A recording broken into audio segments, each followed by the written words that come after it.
Hello, everybody. Welcome once again to another episode of the Tigers Baseball Podcast. I am your host, Chris Schulte. This episode recorded on May 9th, 2022. Day late because of Mother's Day. Happy Mother's Day. A late Mother's Day to all mothers out there. I know my mom had to put up with a ton of crap from me when I was a kid and most of my adult life. And my wife is going to put up with a ton of crap from me for the rest of my adult life. And she's the mother of my child, as well as a couple of other kids, too.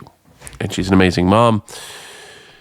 And she doesn't have to put up with what she does, but she does anyway because she loves everybody that she's involved with. So, with that being said,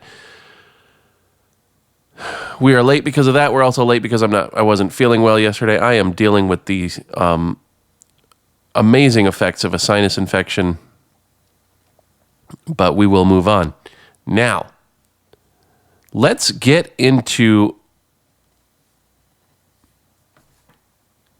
the most disappointing season that I have experienced as a Tigers fan, and that's this season. You know, I'm pretty sure that A.J. Hinch did not tell any reporters if he was asked what was he going to do this year to make Tigers fans forget last year's 9-24 start. I'm pretty sure he didn't say to reporters, "Oh, we're going to have a worse one." Let's look at this. The Boston Red Sox, the Arizona Diamondbacks, the Chicago Cubs, the Oakland Athletics,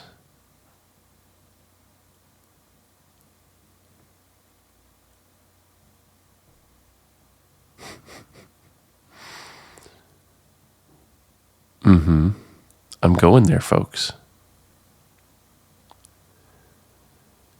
These are last place teams in their divisions that have better records than the Detroit Tigers.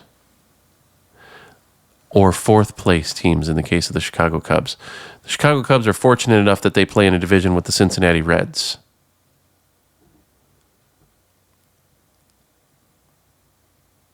The Pittsburgh Pirates are in third place in the NL Central.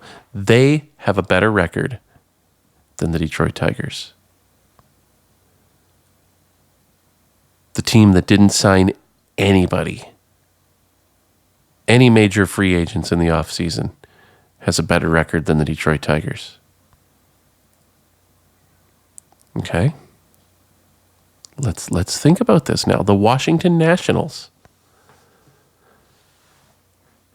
have a better record than the Detroit Tigers.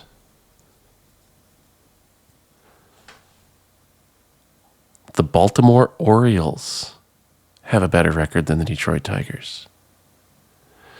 The only reason that I haven't thrown Kansas City into this group, which does, by the way, have a better record than the Detroit Tigers, is because they've only got 9 wins. Everybody else has at least 10 out of this group. The Cubs, the Pirates, the Nationals, the Orioles, the Red Sox, the Oakland A's, the Arizona Diamondbacks, the team that finished 52 and 100. 52 and 110 last year. Tied with Baltimore for the worst record in the league. Had the second draft pick overall.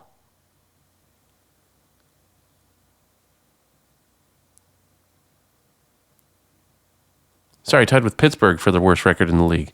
Had the second overall draft pick.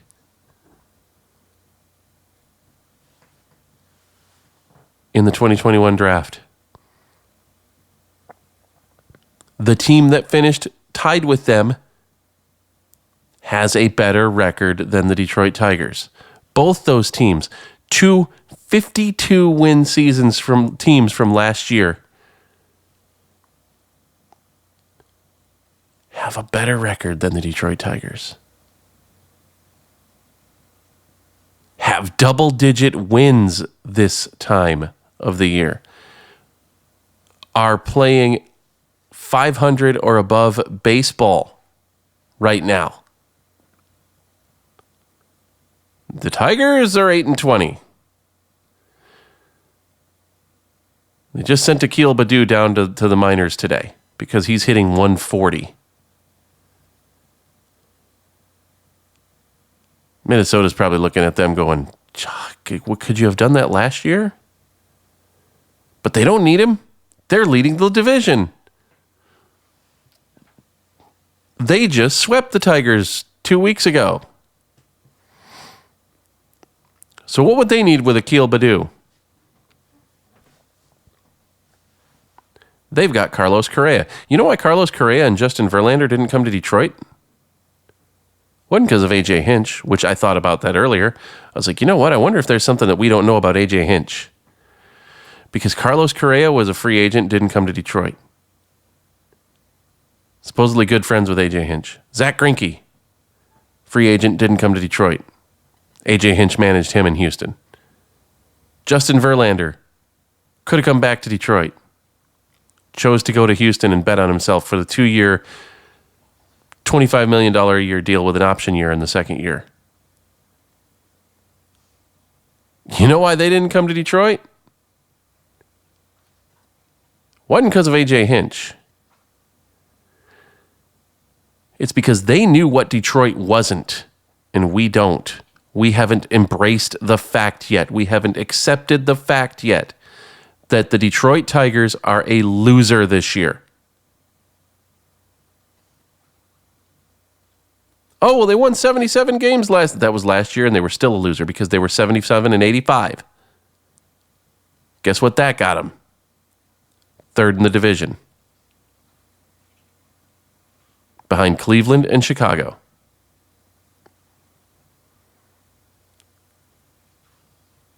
Well, they've got this good young pitching. Yeah, 2 of them are on the injured list. Spencer Torkelson is hitting $177. Riley Green, broken foot. You want to continue? Jonathan Scope sucks. Jamer Candelario, garbage. Miguel Cabrera can't hit water if he fell out of a boat.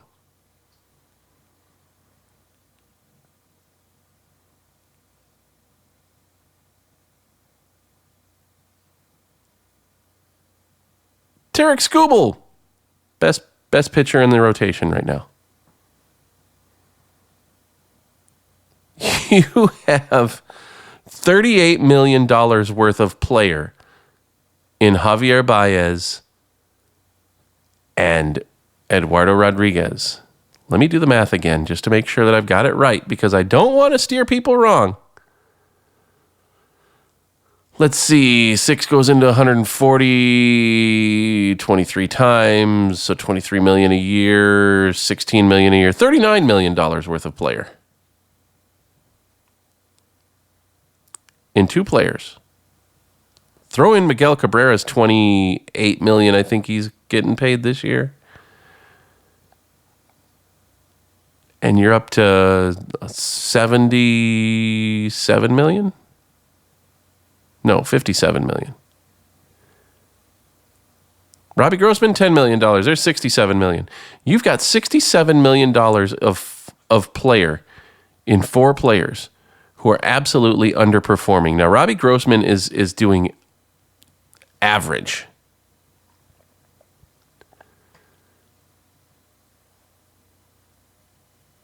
But Miguel Cabrera can't hit a fastball.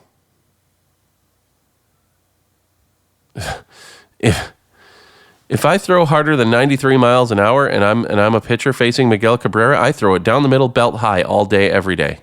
Because he ain't going to hit it. He just ain't. He's too old and too slow. And the Tigers got him for another year. I give a pass to Spencer Torkelson because he's a rookie. I give a pass to Matt Manning and Casey Mize because they are hurt. Matt Manning just started yesterday in his first rehab start in Toledo. Good news is he went 3 innings, didn't walk anybody, threw 36 pitches, 24 for strikes. Gave up 1 hit.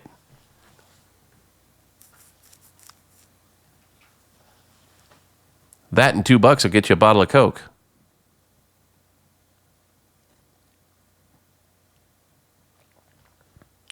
Casey Mize is throwing live BP.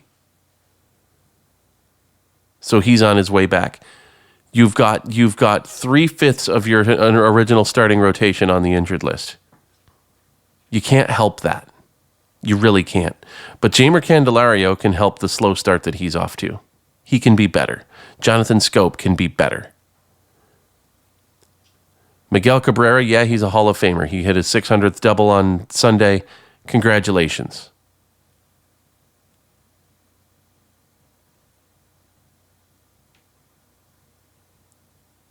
.500 homers, 600 doubles, 3,000 career hits, passed Al Kaline for the second most hits as a Tiger. Sorry, for the most hits as a Tiger, 3,010 career hits now.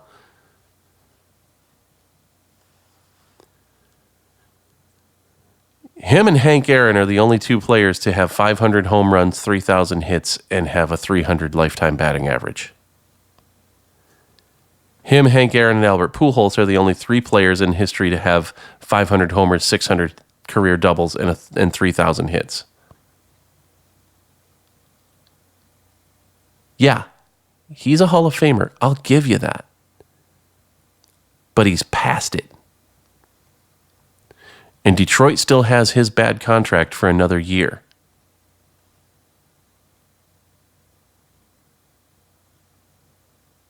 At least.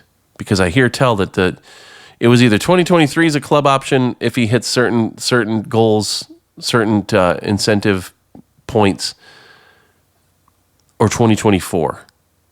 He's got to hit like 300 and have like 30 homers and 100 runs batted. He ain't going to get it.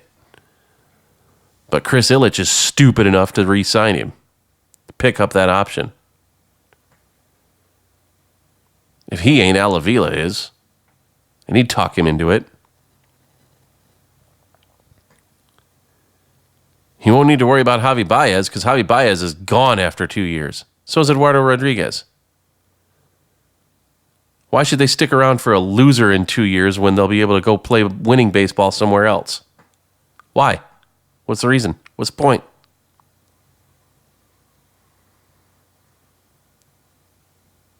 So that's why Detroit didn't sign the big name free agents that they were going after. That's why Detroit didn't sign. Carlos Correa would have taken 10 years at $275 million if he knew Detroit was going to win. He knew they weren't. Sorry, dude, I ain't going to come over there and lose. AJ, I love you, man, but you're my skipper and all, but I ain't coming over there to lose.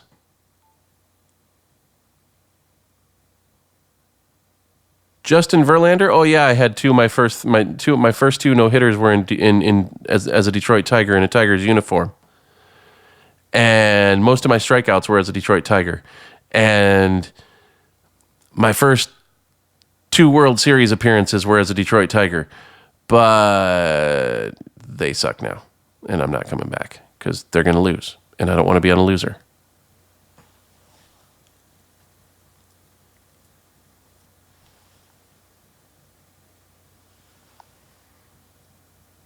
Oh, well, it's not a 9-24 start yet, Chris.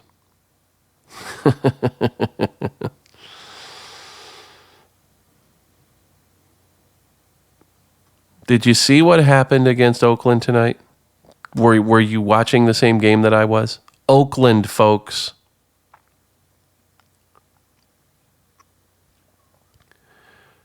Oakland, a team that Detroit has lost 17 of their last 18 to, now 18 of their last 19 to, at home.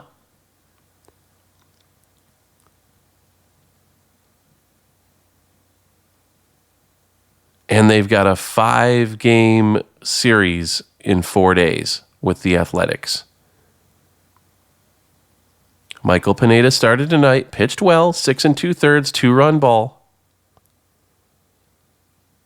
Tarek Skubal's going tomorrow afternoon in the first game. Then we get into the fun. Because games 3, 4, and 5 of that series are going to be started by guys who have a total a total amongst 3 pitchers. Wait for it. 21 innings of Major League experience. Bo Brisky he's the veteran of the 3 with 16 innings of Major League experience. Alex Faedo is the second most senior member of the 3 with 5 innings of Major League experience. And Joey Wentz, the guy that's going on Wednesday,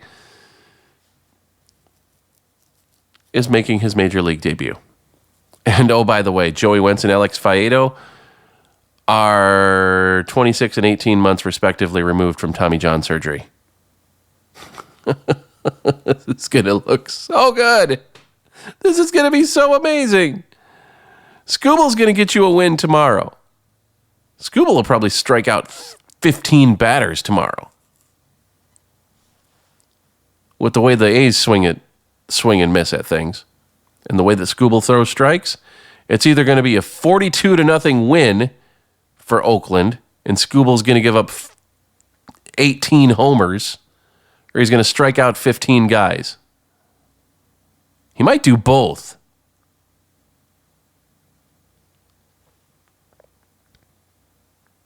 So you've got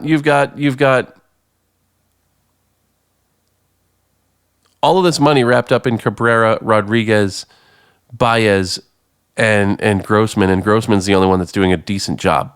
Now, Rodriguez pitched well yesterday. Sorry, Saturday. He pitched well on Saturday.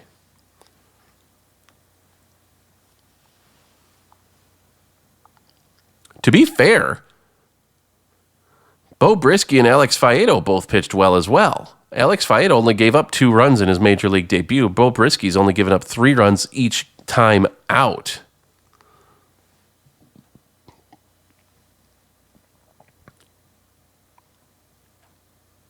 The rotation and the bullpen are actually the bright spots for this Tigers team. The problem is the offense has got rot from within, and that rot is starting to get to the bullpen. Michael Fulmer walks the bases loaded and then gives up a bases loaded walk to win the game in the bottom of the 9th. Sorry, the bottom of the 8th.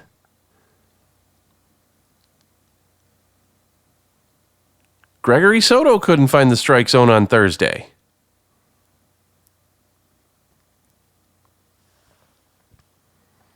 We ain't even going to talk about the 5-run uprising that the Houston Astros had yesterday. It was a bullpen day.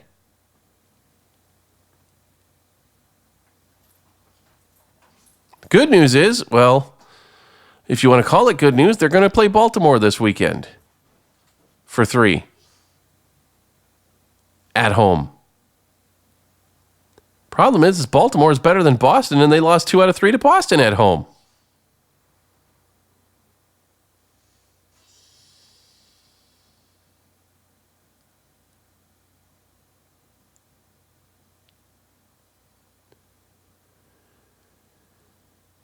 And nobody's going to do anything about it. You can't. The guys who you were counting on for depth in the minors, Ryan Kreidler's got a broken hand. So you can't send Jeimer Candelario down and bring up Ryan Kreidler. You could have sent Jeimer Candelario down and brought up Isaac Paredes, but he's in Tampa now because we traded him to Tampa for Austin Meadows. I suppose you could send Jonathan Scope down. He of the $15 million contract. Send him and his $15 million contract down to AAA and call up Cody Clemens.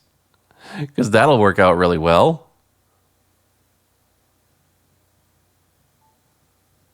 Like I said, Spencer Torkelson I give a pass to because he's a rookie.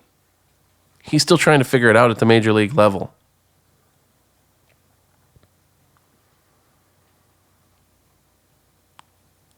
And like I said, the positives in this team are the pitching. Matt Manning's coming back. Casey Mize is going to come back. Tyler Alexander will come back and be a bullpen guy. He'll be a long relief guy because Pineda's already up here. Pineda did well tonight. I was really impressed with Michael Pineda. But he's going to get hurt at some point this year, so you're going to need Tyler Alexander to be able to step in and start. You don't want Willie Peralta. Willie Peralta doesn't want Willie Peralta to do that. He already said so. I don't mind being an opener, but I don't want you guys to ramp me up to be a starter and then bring me back down as a reliever. He has a right to say that. Just like Tyler Alexander has a right to say, hey, whatever I can do for this team, I'll do it.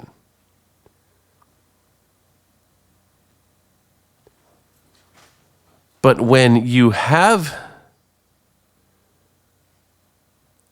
a bullpen that's coming in and they're down a run or down two,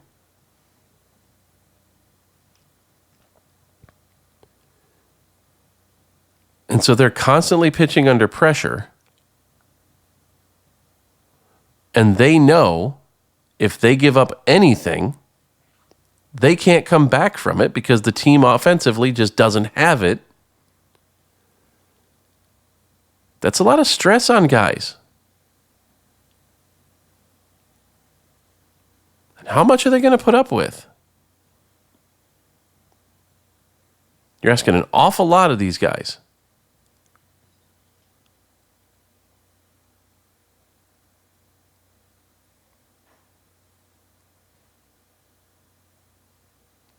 Don't give me well, Jonathan Scope got off to a slow start last year. So did Jamer Candela. You know what? I don't care. Well, the track record says that Detroit is 8-20 right now. Last year, Detroit was 9-24. Finished 77-85, third place, out of the playoffs. Not even sniffing a wild card. Well, there's an extra wild card this year. Yeah, guess what? They're not going to sniff that either. Because have you seen what the Angels are doing? Have you seen what the Mariners are doing?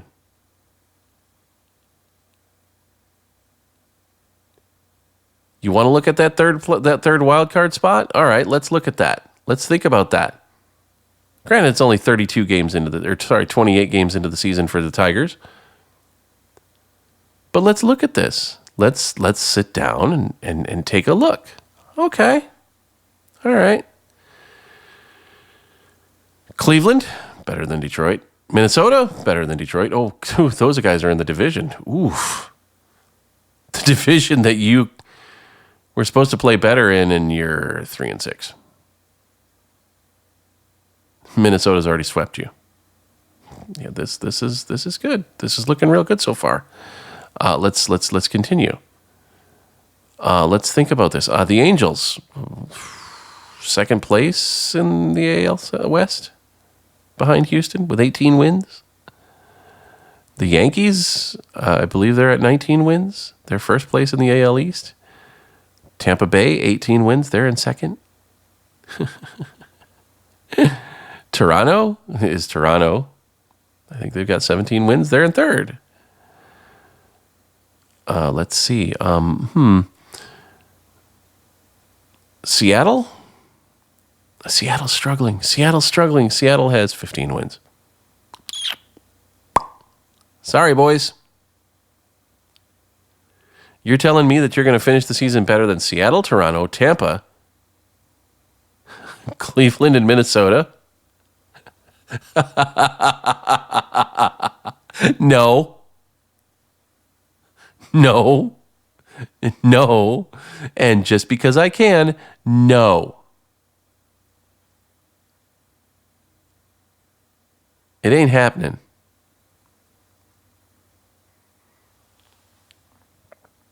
It's just not happening. This team is done. And I should have seen it opening weekend. I really should have seen it opening weekend, when they put up 3 runs in 2 games against the White Sox.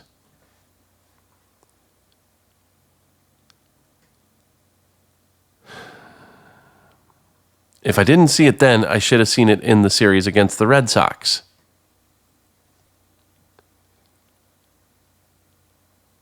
And I should have accepted it by the point in time when Minnesota swept Detroit out of Target Field.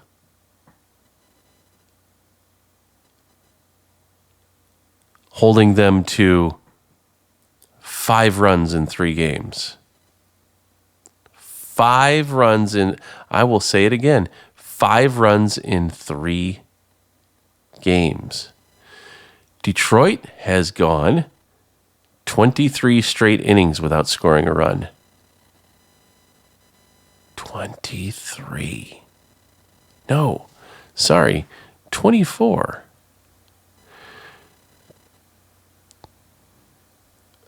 No, 25, because Miguel Cabrera's 2-run double was in the second inning of Saturday afternoon's game. 24 straight innings without scoring a run. Houston shut him out yesterday.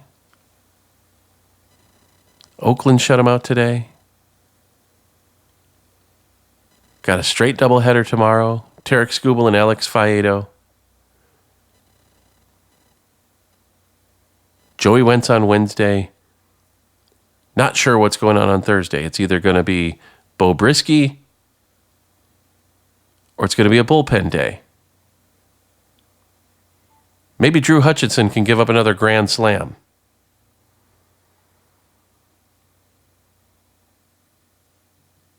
I'm the frustration level on this team for me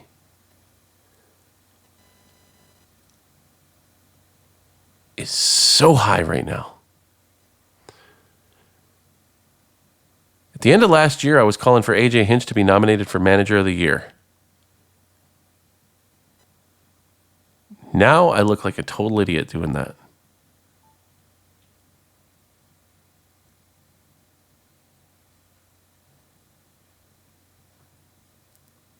Tucker Barnhart's supposed to be a great defender.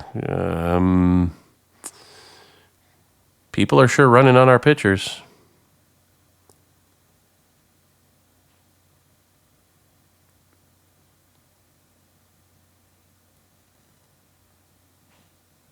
We're going to carry 3 catchers, and Eric Haas is going to play more left field. Dustin Garneau was designated for assignment last week.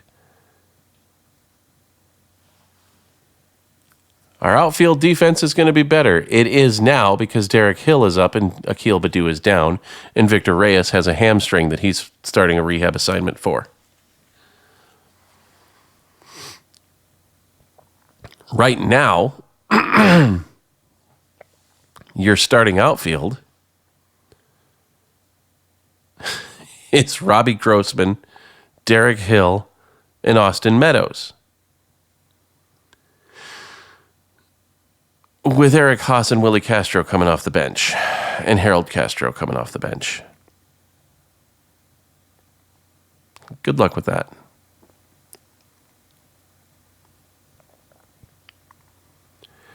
Now, Victor Reyes will come back, and when he does, they'll probably send Willie Castro back down.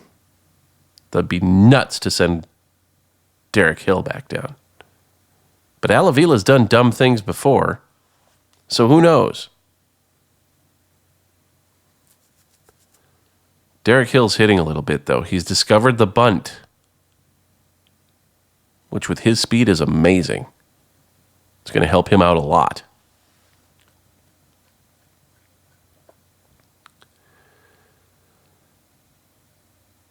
If you can't tell by now that I'm frustrated, if you can't tell by now that I figured this team's season is over, if you can't tell by now that I figured this team is going to suffer tragic amounts of losses this year,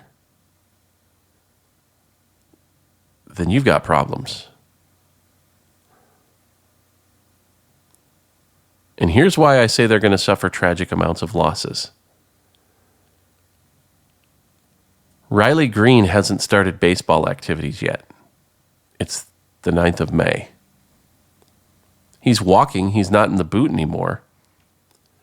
But he's not been cleared for baseball activities.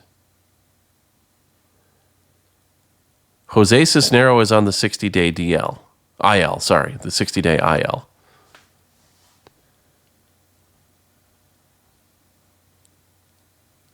Kyle Funkhauser, 60-day IL. Now, they'll be back, but they'll be back probably around mid-June.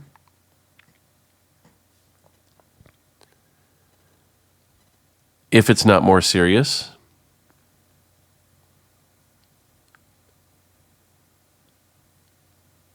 So now you're looking at Riley Green probably showing up on the 1st of July.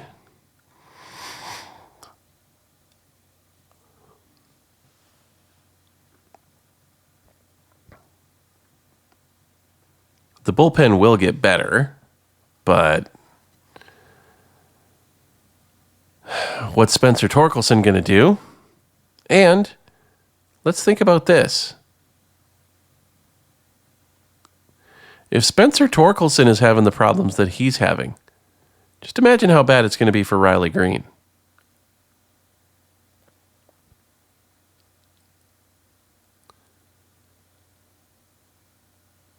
Because they're both in premier defensive positions. Riley Green may be more so than Spencer Torkelson because he wants to play center field at Comerica Park. Okay, you can do that, but how's that going to affect your batting average? Better yet, how's a bad batting average going to affect your defensive prowess in center field? I don't see him staying in center field all year. I really don't.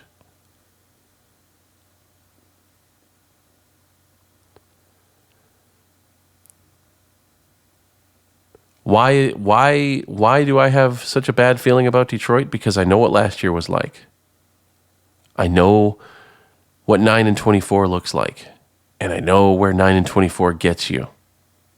Yeah, but Chris, you can't make the playoffs in May, April and May. No, you can't. But you can be knocked out of the playoffs in April and May, and Detroit is. Detroit's done. Will they get 80 wins this year? They might. They'll be between 70 and 80 wins. But it ain't going to be good enough to make the playoffs. Sorry, folks. It's just not. And then the questions will start to fly. Is A.J. Hinch on the hot seat? No, A.J. Hinch isn't on the hot seat. Chris Ilitch doesn't fire anybody. Al Avila sure as hell ain't going to fire him. That's his guy.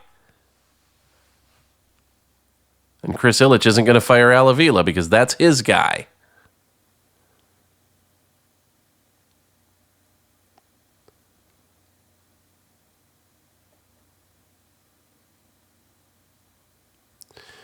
If you want to follow the podcast on Twitter, you can at Podcast Tigers on Twitter. You can also email the show, tigersbaseballpodcast@gmail.com. That is the world's longest Gmail address. The world's longest email address in general.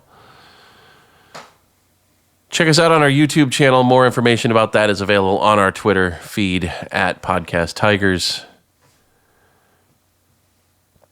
If you're listening to the podcast via one of the main distributions through Anchor, that being Spotify or Apple Podcasts or Stitcher or Pocket Cast or Overcast or Downcast or one of these other podcast aggregators, check us out on YouTube. Subscribe to us on YouTube. That'll be a good help. That'll be a big help. And so we really do appreciate that. 4 more against Oakland, then 3 against Baltimore. Then Detroit goes back on the road, and we will see you next week. Until then, I'm Chris Schulte. Thanks for listening, and go Tigers.